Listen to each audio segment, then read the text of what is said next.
ভর্তির বিল, নর্থ 24 পরগনা, একটা সুন্দর ওয়ান ডে ডেস্টিনেশন, যেটা একদিনে ভিজিট করে কলকাতা থেকে আসা যায়, কিংবা কলকাতার আশেপাশে যারা থাকেন তারা একদিনে ভিজিট করে ভর্তির বিল থেকে রিটার্ন আসতে পারবেন। জায়গাটার নাম হচ্ছে, এই এরিয়াটা হচ্ছে মহিষপোতা। আমরা বাই রোডে যাচ্ছি ভর্তির বিলে। মহিষপোতা দাঁড়ানোর একটাই উদ্দেশ্য, এর সুন্দর একটা ওয়াটার বডি দেখলাম আর নানান রকম পাখি দেখা যাচ্ছে। সূর্যের অস্তর সময় বা সূর্যাস্তের সময় এই ভিউ কিন্তু অসাধারণ লাগবে।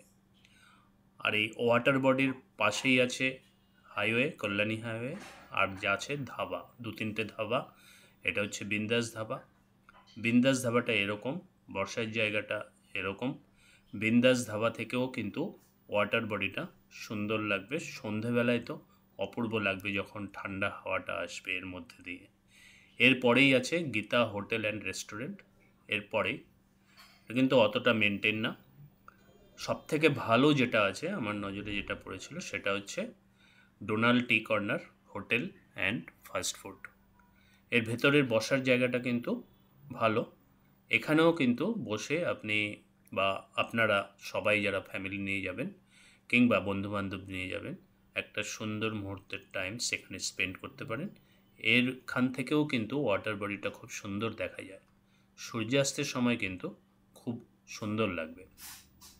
ভর্তির বিল, যেটা ব্যারাকপুর আর বারাসাতের মধ্যে পড়ে, বারাসাত থেকেও আসা যায়, আবার ব্যারাকপুর থেকেও যাওয়া যায়। শিয়ালদা থেকে বারাসাত বাই ট্রেনে 40 মিনিট লাগে এবং শিয়ালদা থেকে ব্যারাকপুর যেতে 30 মিনিটস লাগে। বারাসাত থেকে 81 নম্বর বাস ধরে, যেটা চাপাডালির মোড় থেকে ছাড়ে, চাপাডালি বাস স্ট্যান্ড থেকে, সেখান থেকেও নীলগঞ্জ হাট বা ভর্তির বিলে আসা যায়। আবার বারাকপুর থেকে 81 এ বাস ধরে নীলগঞ্জ হাট আসা যায়। টাইম কিন্তু বারাসাত থেকে একটু বেশি টাইম লাগে এবং ব্যারাকপুর থেকে কম টাইম লাগে। আর বাই রোডে যদি আমরা কলকাতা থেকে বাই রোড প্রাইভেট গাড়িতে যাই, তাহলে লাগবে হচ্ছে 1.5 ঘন্টা। এইখানে আসার পর এই ঠিক সামনে দিক দিয়ে বাঁ দিকে টার্ন করতে হবে, যেখানে পরশনাথ মিষ্টান্ন ভাণ্ডার আছে ডান দিকে, আর বাঁ দিকে আছে আশীর্বাদ বিরিয়ানি। সেখান থেকে টার্ন নিয়ে সোজা যেতে হবে। সোজা গিয়ে এখান থেকে কিন্তু ভর্তির বিলের ডিস্টেন্সটা হচ্ছে 12 কিলোমিটার, অনেকটাই ডিস্টেন্স। কিছুটা যাওয়ার পর দাস এন্টারপ্রাইজ বা কোকোকোলা লেখা আছে, এই দোকানের পাশ থেকে আবার লেফট টার্ন করতে হবে। এখান থেকে ভর্তির বিলের ডিস্টেন্স হচ্ছে 6 কিলোমিটার। এই রোডটা ধরে যাওয়ার সময় অনেক ইট ভাটা পাবে এবং গ্রামের অপরূপ দৃশ্য পাবে। কিছুটা ফাস্ট ফরওয়ার্ড করা আছে এখান থেকে, তারপরেই আমরা পৌঁছে যাব এই এরিয়াটায়। ভর্তির বিলের ঠিক আগে এখান থেকে আবার লেফট টার্ন করতে হবে। এই এরিয়াটার নাম হচ্ছে নীলগঞ্জ হাট। এখন টাইম হচ্ছে দুপুর 3টে। বাজারটা কীরকম ফাঁকা দেখছো, কিন্তু যখন আমরা রিটার্ন করব এই বাজারটা কিন্তু প্যাক থাকবে। এটা হচ্ছে ফেমাস নীলগঞ্জ হাট, বারাসাত আর ব্যারাকপুরের ফেমাস কিন্তু এই হাটটা, নীলগঞ্জ হাট। এখান থেকেই কিছুটা যাওয়ার পর প্রায় নিয়ার অ্যাবাউট 3 কিলোমিটার আমরা পৌঁছে যাব ভর্তির বিলে। গ্রামের অপরূপ দৃশ্য দেখতে দেখতে আমরা পৌঁছে যাব ভর্তির বিলের মেন এরিয়ায়। এখানে কিন্তু গ্রামের দুদিকেই নানান রকম পাকা বাড়িও দেখতে পারবে, আবার কাঁচা বাড়িও দেখতে পারবে, আবার অনেকের বাড়িতে 4 হুইলারও আছে। সুতরাং জায়গাটা যে খুব ডেভেলপ না সেটা কিন্তু না, জায়গাটা যথেষ্ট ডেভেলপ। মেন কাজ এখানকার লোকেদের আমরা যা দেখলাম সেটা হচ্ছে চাষবাস। এখান থেকেই কিন্তু শুরু হয়ে গেল ভর্তির বিলের যে আমরা সিনারিগুলো দেখব তার কিছুটা অংশ, মানে তার কিছুটা ভাব বোঝা যাচ্ছে এই এরিয়া থেকে। কিছুটা যাওয়ার পর এখান থেকে পৌঁছে যাওয়ার পর এখানে পৌঁছে যাবে ভর্তির বিলের যে এইদিকে অ্যারো করা আছে। রোডটা কিন্তু খুবই ছোট। 4 হুইলারে গেলে এখান থেকে অপোজিট সাইড থেকে কোনো গাড়ি আসলে কিন্তু গাড়িটা আবার ব্যাক করতে হবে, যেরকম আমাদেরটা হয়েছিল। এই রোড ধরে রাইটে টার্ন করে আমরা চলে যাব ভর্তির বিলের মেন এরিয়ায়, যেখান থেকে ডিঙি নৌকো চড়া যায়। ভর্তির বিলে কিন্তু 2 রকম সৌন্দর্য উপভোগ করা যায়, একটা হচ্ছে বর্ষাকালে আর একটা হচ্ছে শীতকালে। এখন হচ্ছে শীতকাল, এখন ডিঙি নৌকোটা একটু দূর থেকে ছাড়ে। এইখান থেকে একটু আগে থেকে, মানে এই এরিয়ার থেকে একটু আগে যে গ্রিন ভাবটা দেখা যাচ্ছে, এইখান থেকে কিন্তু বর্ষাকালে ডিঙি নৌকোগুলো ছাড়ে, প্রায় কোমর সমান জল হয়ে যায়। মানে আমরা যে সমস্ত কথা বললাম গ্রামের লোকদের সঙ্গে, প্রায় কোমর সমান জল হয়। এখান থেকে ডিঙি নৌকাগুলো ছাড়ে, একদম ভেতরে নিয়ে যায়। কিন্তু এখান থেকে যেহেতু এখন শীতকাল, এখন কাজ হচ্ছে মেন এদের কাল্টিভেশন। এখানকার লোকেরা দুরকমভাবে জীবিকা নির্বাহ করে। বর্ষাকালে কিন্তু এখানে বোটিংয়ের প্রচুর লোক আসে, প্রচুর ট্যুরিস্ট আসে। তো মেন ওদের কাজ হচ্ছে বোটিং করানো, এবং ট্যুরিস্টদের বোটিং চড়িয়ে যা ইনকাম হয় সেটাই কিন্তু ওদের মেন ইনকাম। কিন্তু বর্ষাকালের পর এখন যে শীতকাল, সেই সময় ওরা এখন কাল্টিভেশন করে, নানান রকম শাকসবজি চাষ করে। এইখান থেকে কিছুটা যাওয়ার পর আমরা পৌঁছে যাব এখন যেখান থেকে ডিঙি নৌকো ছাড়ছে সেই এরিয়াতে। কিছুটা যাওয়ার পর আমাদের নজরে একজন আসেন, যিনি আমাদের গাড়িটা স্টপ করিয়েছিলেন এবং কি বলেছিলেন শুনুন। না এখানেই রাখো।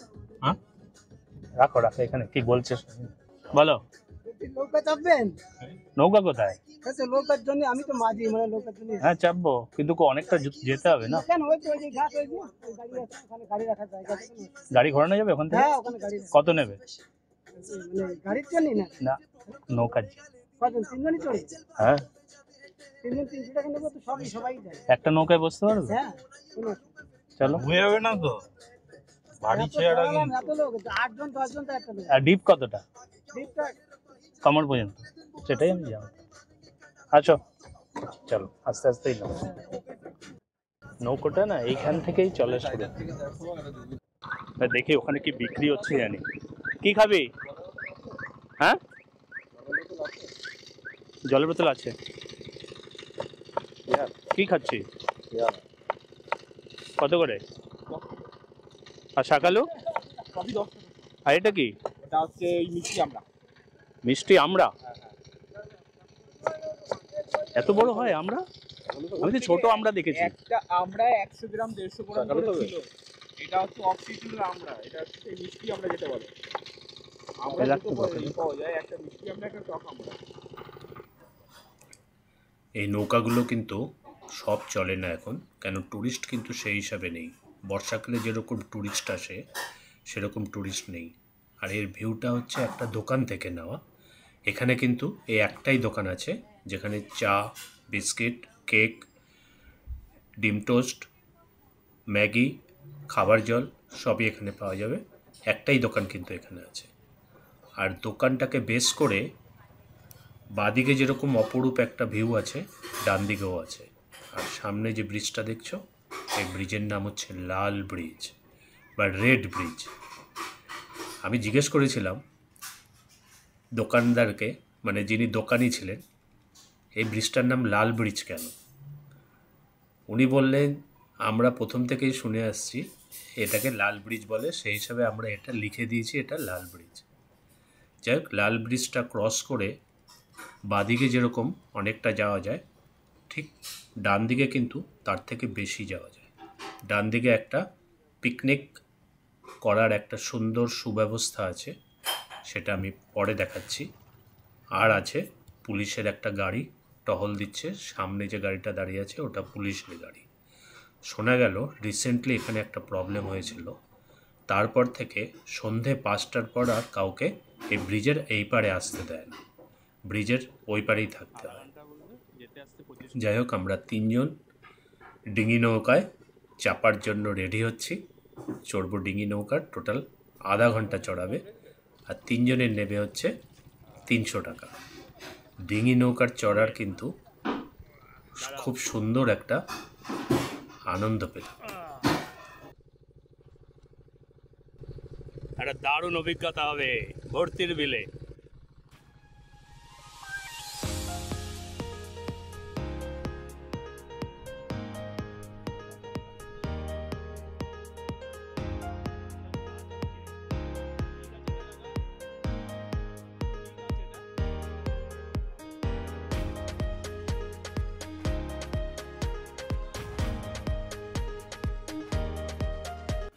জানা গেল এখন যেহেতু অফ সিজন, শীতকাল, ট্যুরিস্ট অতটা নেই, এরকম ডিঙি নৌকা এখানে 20টা আছে, 20 থেকে 22টা, কিন্তু সবগুলো এখন চলে না।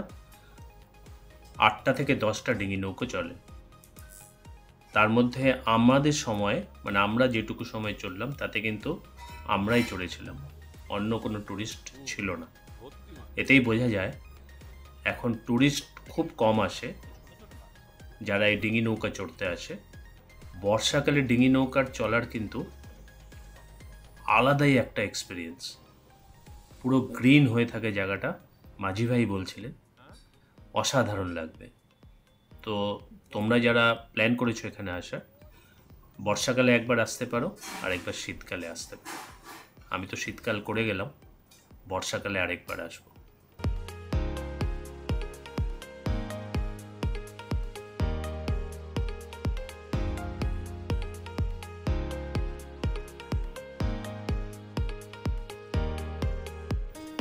কি সুন্দর অপূর্ব লাগছে না?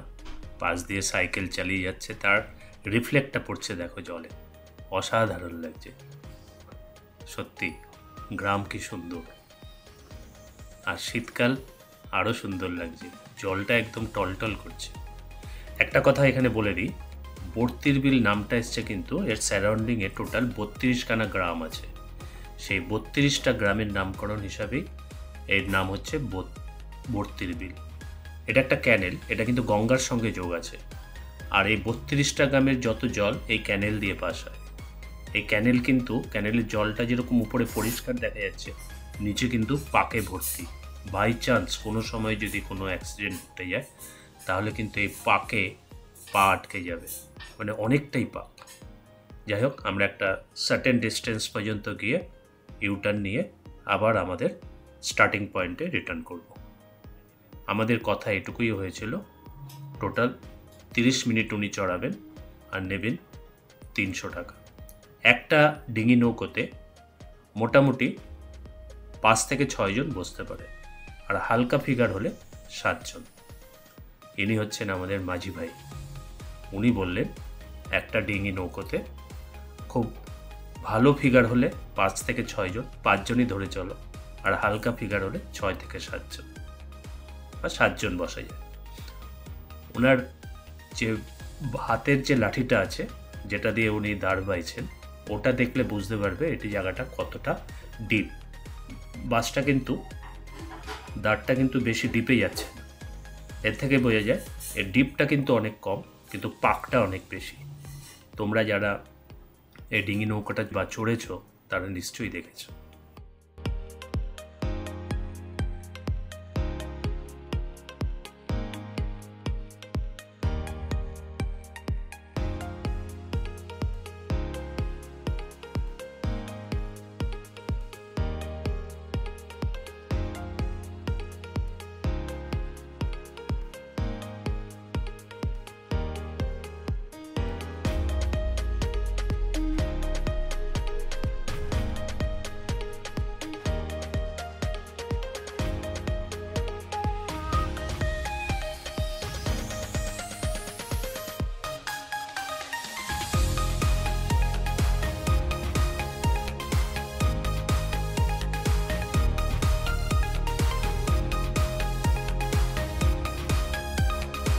সামনে সেই দোকানটা দেখা যাচ্ছে, আমরা এসেই কিন্তু দোকানটা এক চক্কর মেরে এসেছিলাম, দোকানে কী কী পাওয়া যায় দেখে এসেছি।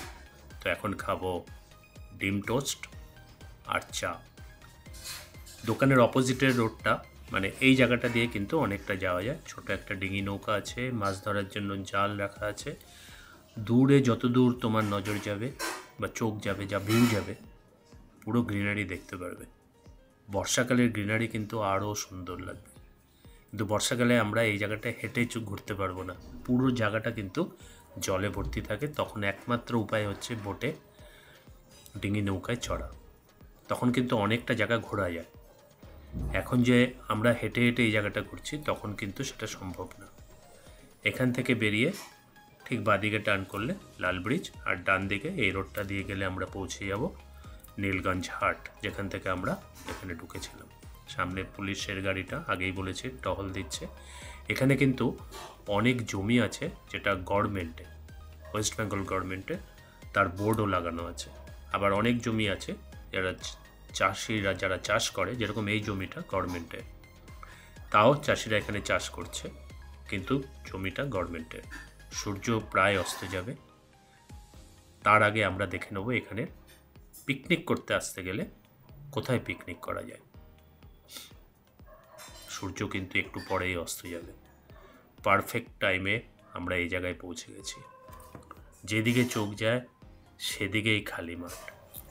আমরা এবার ঢুকবো পিকনিক স্পটে, যেখানে পিকনিক হয় সেই জায়গাটা। পারমিশন নিয়ে ঢুকলাম, তার উপরে দেখলাম একটা প্লেন ফ্লাই করছে।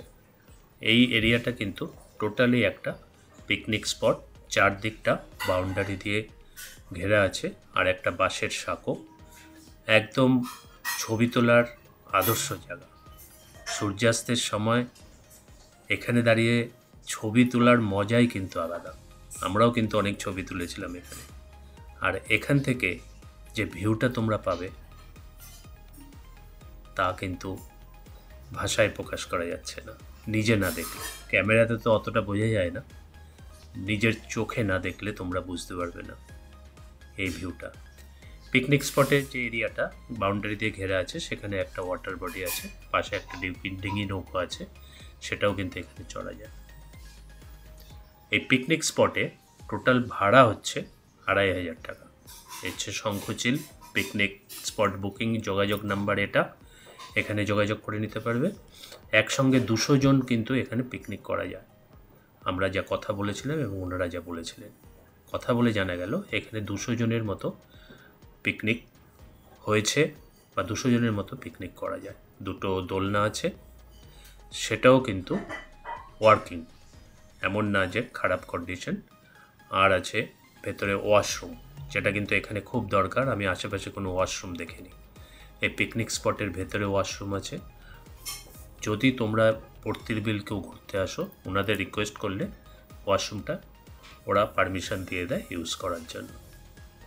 এই টোটাল যে এরিয়াটা দেখছো, এটা কিন্তু এই পিকনিক স্পটের ভিতরের এরিয়া। এখান থেকে সূর্যাস্তের অপরূপ ভিউ পাবে। তোমরা কে কে গেছিলে এখানে তারা অবশ্যই কমেন্ট করবে, আর যারা যাওনি তারা অবশ্যই ভিজিট করবে।